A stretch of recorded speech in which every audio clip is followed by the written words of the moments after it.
excellence in Burkina Faso, Captain Ibrahim Traoré has now become the first person to receive the new AES passport. This historic moment came just days after nationwide celebrations in Burkina Faso, Mali and Niger, marking the official withdrawal of three countries, Burkina Faso, Mali, and Niger, from the West African Economic and Monetary Union.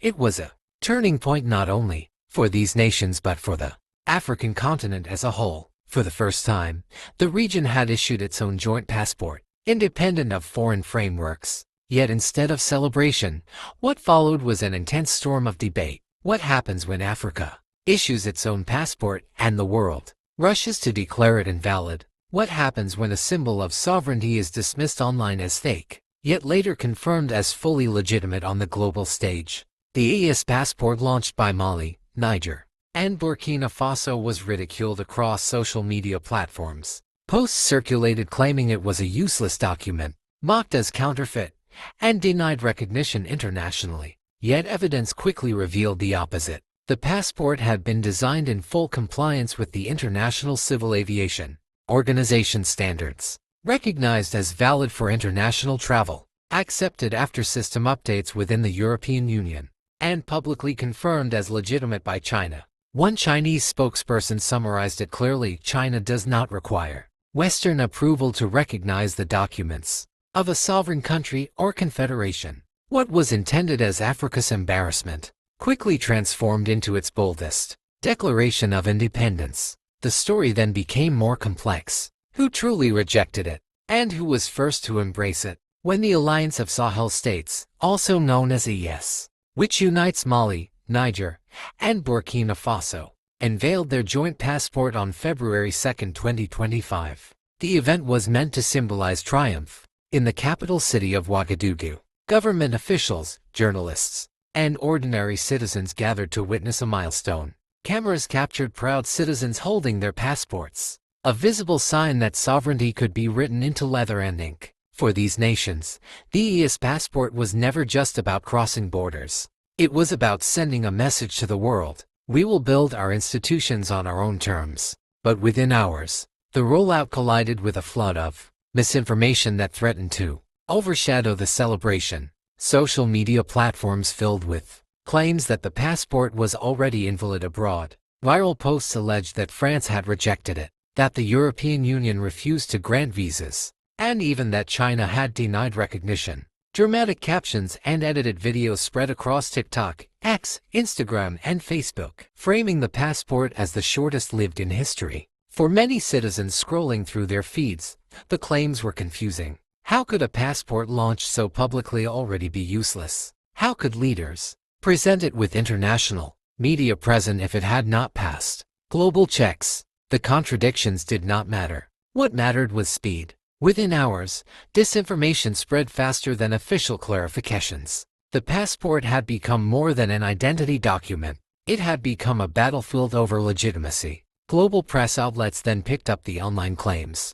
Headlines in Western outlets focused not on the unity of the Sahel states but on questions of recognition. Instead of celebrating a landmark African achievement, the story was framed as doubt, as uncertainty. By the time regional outlets like Africa News published accurate footage of the launch, the narrative of rejection had already set the tone. Observers quickly pointed out that this was not an isolated event. The AES passport controversy resembled earlier campaigns of disinformation around Sahelian policies. When Mali withdrew from French-led military missions, similar rumors of isolation spread. When Burkina Faso nationalized its gold sector, similar claims of collapse were circulated. The pattern was clear each time the Sahel moved toward autonomy. Coordinated scare stories emerged. The passport became the latest example. Inside the AES, however, leaders were prepared. Officials issued statements reminding the world that the passport had been designed according to International Civil Aviation Organization standards. That meant it was valid globally regardless of political opinion. Passport recognition in aviation depends on technical compliance, not on the approval of one or two governments. The rumors ignored this reality. Analysts at Disinfo Africa, a regional fact-checking platform, investigated and confirmed that the earliest viral posts originated outside the Sahel.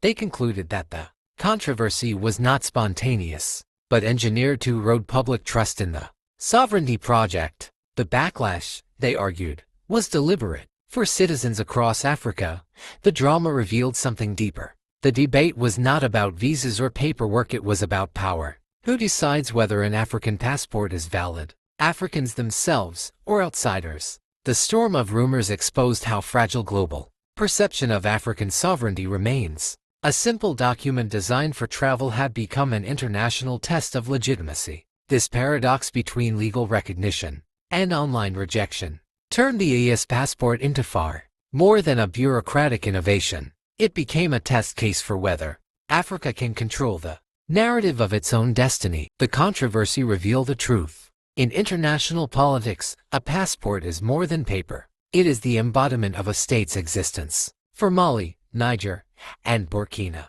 Faso, three countries that had spent years resisting external dominance, the act of issuing a collective passport was symbolic defiance. Their message was simple: we are not fragments to be managed. We are a union that defines itself. The timing of the passport's launch was also important. After cutting ties with ECOWAS, which they accused of being manipulated by Paris and Brussels, the AES states had lost access to ECOWAS travel documents. Critics predicted isolation. They argued that citizens would be left stranded without functional documents. But rather than retreat, the AES introduced their own passport, showing that regional integration could be rebuilt on African terms. The sight of citizens proudly receiving the new document was powerful. It represented unity, dignity, and the determination to act independently. For decades, African identity documents were shaped externally, designed abroad, validated abroad, and often printed abroad.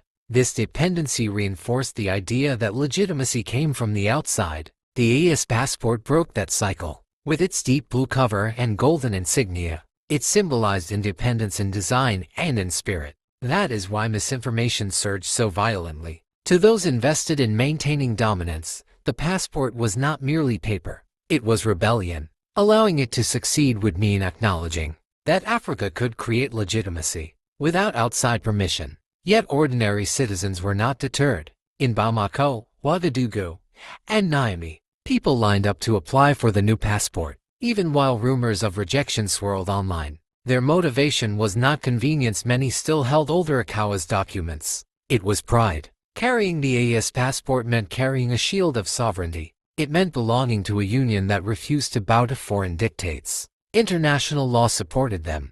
Recognition of passports flows from statehood and participation in global bodies like the ICO.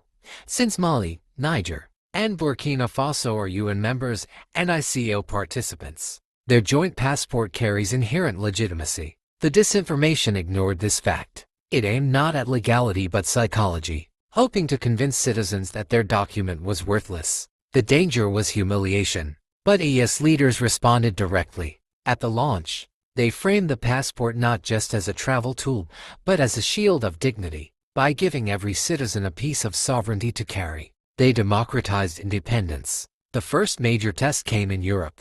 African mobility to Europe has long been entangled with suspicion and bureaucracy. When AES citizens presented the new passport at European consulates, they encountered delays. Appointment systems had not been updated. Databases still listed old ECOWAS templates. Clerks had to overwrite systems manually, leading to confusion. Online, these delays were spun as rejections. In reality, no formal policy rejected the passport, but silence from European institutions allowed misinformation to spread unchecked. This reflected a deeper imbalance. When Europe updates its own documents, others adjust immediately. When Africa does the same, hesitation arises. Observers noted that countries with colonial ties to the Sahel, particularly France, were slowest to clarify acceptance. Meanwhile, states with less historical baggage, such as Hungary or Poland, updated their systems more quickly. The uneven response revealed that Europe's hesitation was not purely bureaucratic,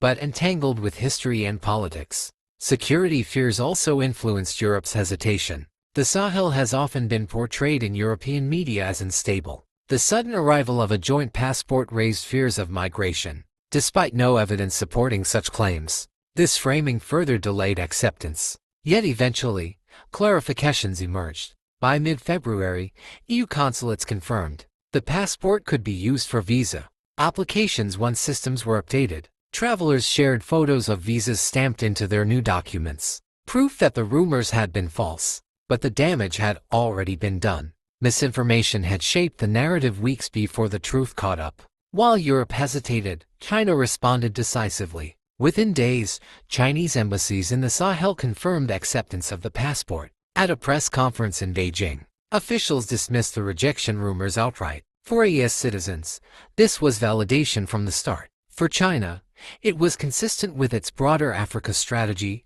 engage respectfully, treat African decisions as sovereign, and avoid imposing external conditions. Whether one sees it as strategy or solidarity, the outcome was clear. Africa's independence was respected. China's recognition contrasted sharply with Europe's hesitation. It showed two different ways of relating to Africa: one, filtered through colonial legacies, the other through pragmatic partnership. For Sahelian citizens, the difference was striking. Social media posts showed gratitude that China had not hesitated. In an era of information warfare, Beijing's swift clarification carried symbolic weight. It framed China as a partner that treats African sovereignty as real, not conditional. But the most decisive battle was not fought at airports or consulates. It was fought online. The disinformation campaign was deliberate, coordinated, and designed to strike at the core of sovereignty: confidence. Fact-checkers traced viral posts back to networks active in earlier campaigns against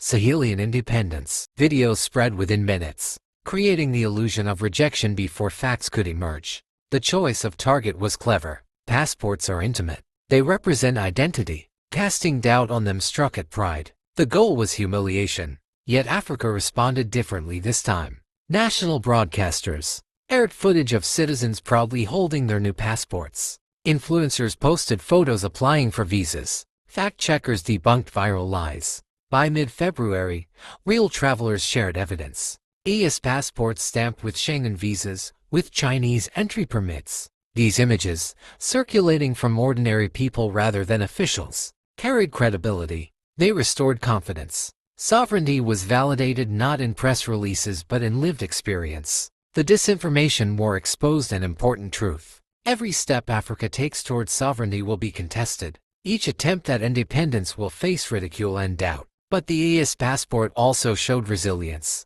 Lies collapsed when confronted by reality. Citizens, governments, and fact-checkers worked together to dismantle the narrative. What began as humiliation ended as triumph. The passport became not just a travel tool but a shield against disinformation. The AES passport now stands as a reminder. Africa's legitimacy is not granted by outsiders. It is asserted by Africans themselves. The story of its launch, the rumors of its rejection, the proof of its recognition, all of this reveals that sovereignty is as much about narrative as it is about law. For the Sahel states, the passport is more than paper. It is proof that the future will not be dictated from abroad. It will be written from within. So we return to the central questions. Do you believe Africa still needs outside approval to validate its sovereignty? Who benefits most when misinformation about African independence spreads online? And most importantly, how long will Africans allow outsiders to define what is valid and what is not?